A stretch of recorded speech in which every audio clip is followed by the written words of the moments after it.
So I'll just tell you a little bit about UK Trade and Investment. We are a government body, so our role is to promote the UK and help companies expand into the UK.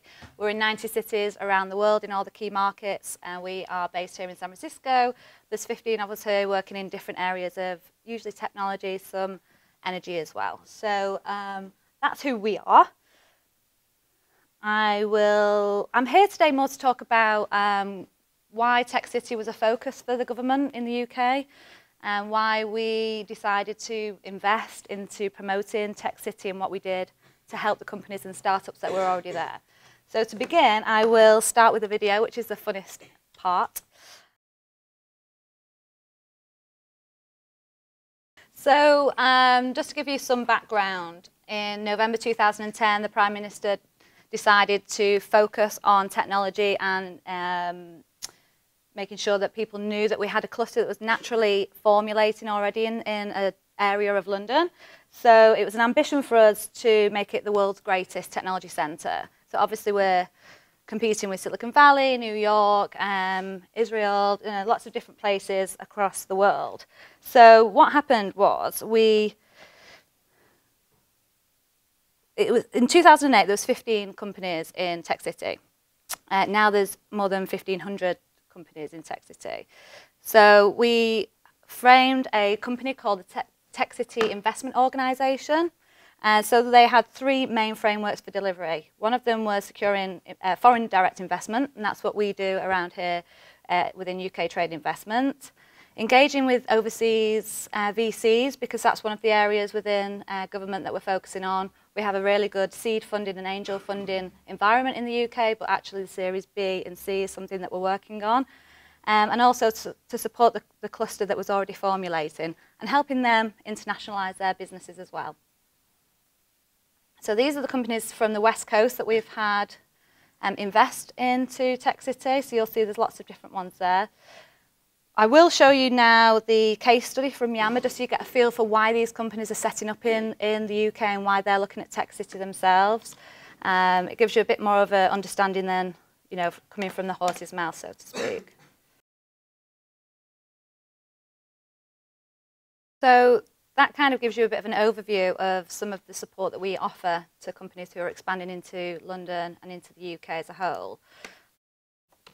So why do we even get involved in this? If the cluster was already being created on its own, why did we get involved as a UK government? So there's a few different reasons. We're here to build policies and legislation to help companies grow and continue to grow and make sure that innovation continues and make it long-lasting as well. These things take a number of years to actually come into fruition and to see the results of that. So that's one of the reasons that we get involved, to help accelerate the growth of these companies that are already clustering in these areas.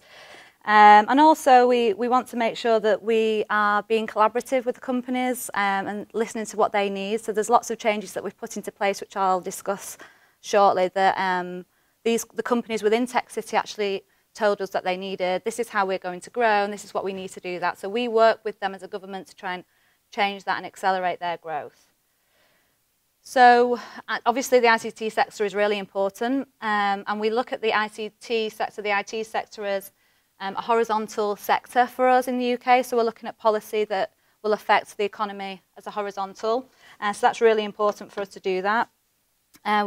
We have a really strong network in the UK, across the UK, not just in Tech City, which is, especially with the universities and academia as well, working with us. So these are the different policies that we brought into play since 2011, actually. So some of them have just come in April 2012, and it's all to do with helping businesses grow. So I won't go through them all in detail, but please shout out if you want any more information. So we reduce the corporation tax. So we have, obviously, the UK is trying to build our economy, import and export. So our biggest competitor at the moment is Ireland, because they've got such a small corporation tax. We don't believe that's sustainable to have it so low, so we have reduced it just to help attract more companies and help businesses evolve and grow. So by 2015, it's going to be 20% corporation tax. We brought in the R&D tax credits, which has really boosted a lot of businesses heading to the UK. Now, with the R&D tax credits, as you can see, you get 225% back in tax credits if you are doing any kind of R&D. So there's guidelines around that, but at the moment for software companies, it's really a grey area, so a lot of people are taking advantage of that. So if you spend £100 on R&D, you'll get £225 back in your tax credit. So that's really changing the way that the landscape is, with lots of companies putting engineering staff into the UK and into London. We've got Google who are doing that at the moment, and they're putting a lot of R&D into the UK because of this tax credit. We've got the patent box. Entrepreneurs visa was something that the companies said that they needed. So entrepreneurs going into the UK to set up businesses, that's something that, you know, they were struggling with border control and getting visas. So that's something that we changed, and that's been really successful. It's easy for entrepreneurs to get these visas. As you can see, they only need £200,000 private wealth or 50,000 VC funding to actually qualify for this visa. Changes to IPOs, helping startups go public quicker. We've got the Open Data Institute, which is helping startups access that open data so that they can innovate in a different way. We're opening up the procurement, startup loan schemes. And these are the things, these later ones here are the things that are really making a difference. So we're trying to obviously attract more VC funding in the UK so that these companies can get investment. We're never going to be the Silicon Valley at the moment because the cash isn't there in the UK. But and also the risk, they're quite risk averse, a lot of our high wealth individuals and our VCs. So we brought this into play so that the VCs, for their personal income, they get a tax relief, and also for if they're investing in early stage companies to get tax breaks.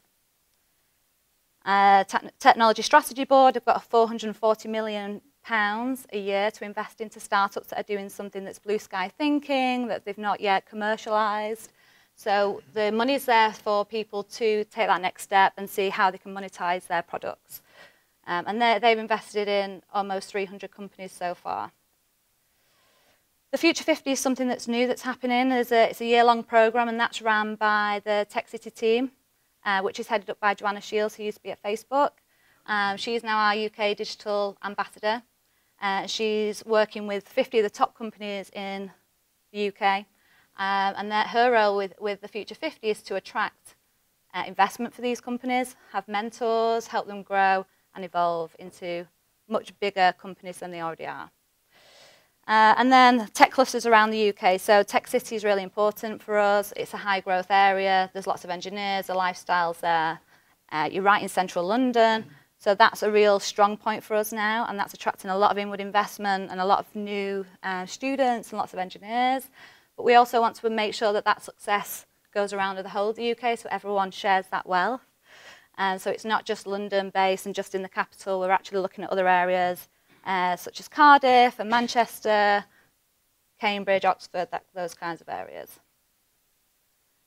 So what next? So our role really is to increase the VC deal flow. That's what we're working on. We're engaged with 29 VCs here in the Valley who are setting up in the UK or investing in companies in the UK already.